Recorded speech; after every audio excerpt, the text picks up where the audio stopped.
This video is going to highlight the use of the Adjust Wall Material function.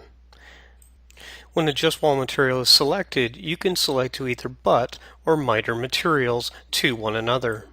Upon selecting the butt materials, you can see that it's prompting you to select the material to adjust, in this case brick, followed by selecting the boundary material, which in this case will be siding.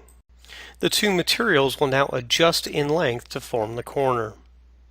Once again, in this case, with the siding and the brick, select Adjust Wall Material and Butt. Selecting the material to adjust, we will select the siding. The bounding material will be the brick. In this case, the two materials are adjusted. Once again, selecting Butt, we can select that we want the brick as the material to adjust and the boundary material to be the sheathing. By adjusting wall materials to form your corners properly, this will allow the printouts of your floor plans to look that much more finished.